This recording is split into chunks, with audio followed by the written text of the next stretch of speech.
Titles mean nothing. Remember that now very famous phrase. It's up there, isn't it, with recollections may vary.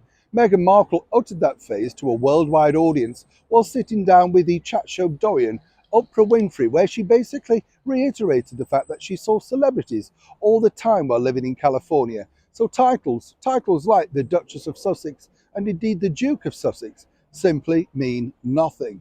Now, it's really ringing true for Meghan, who has simply woken up to the fact that a title really does mean nothing, particularly when you're battling to save your reputation, your brand, and the remains of whatever you call a career.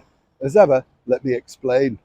Hi, good morning. How are you? Nice to see you today. Thank you, by the way, for your lovely comments about the James Bond George Lazenby lamppost on Westminster Bridge. I know, it's fascinating, isn't it? And I like the fact that you enjoy that I share these quirky stories. Just proves I'm not the only daft one watching this channel. I mean that with love, obviously, but you know what I'm saying? I look at things like that and think, yeah, what happened to that lamppost, you know? But apparently people swinging round it and standing on it wore it out, or health and safety had to remove it. Hopefully it will be back very soon. I'll let you know, in fact, when it does pop back up. Yes, absolutely. Now, back as ever to your breaking roll story of the day. As I said in the intro, it's strange, isn't it, with Meghan Markle? She claimed, titles literally meant nothing. And now what they're both finding out, that is Harry and Meghan, is truly over in America, titles mean nothing.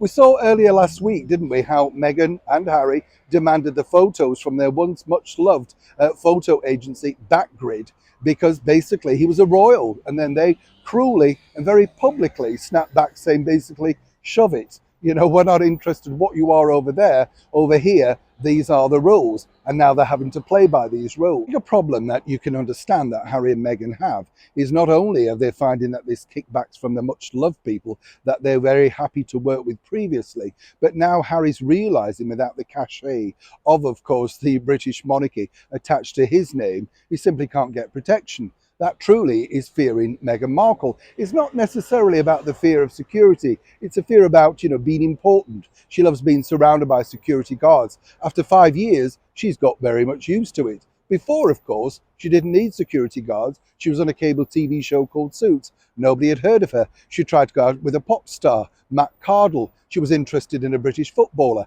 Ashley Cole. Desperation reeked out of every pore.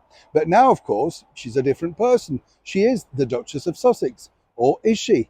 Now, according to a very good source, and as ever, we have to say allegedly, Meghan is finding this a very, very difficult situation to deal with, as is Prince Harry. They can't believe that as still members, very loosely speaking, of the British monarchy, they're not afforded security. You see, Harry clearly doesn't understand the realities of life. But more importantly for Meghan, this has been a bit of a light bulb wake-up moment.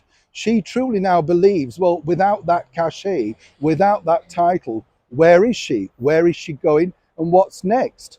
It's very difficult times, for Prince Harry, because before he was able to use this clout, this cachet, to solve problems, to open doors, to get meetings with people. But as we've seen, Meghan now has been reduced, quite literally, to picking up any plastic award that she can get her hands on. Women in Vision, you get the picture. It made absolutely no difference to her or indeed the media. And more importantly, of course, the fake car crash, the fake car chase, and more importantly, of course, the fake car chase, well, that became the #1 story. Meghan was happy with it, allegedly, because once again, she was on the front pages, but it isn't giving her exactly what she wants. And we all know, if you don't give her what she wants, then quite frankly, you're going to be cut. If I was Prince Harry, I'd be very, very concerned about exactly just what you can deliver moving forward. Neil Sean in the very heart of London.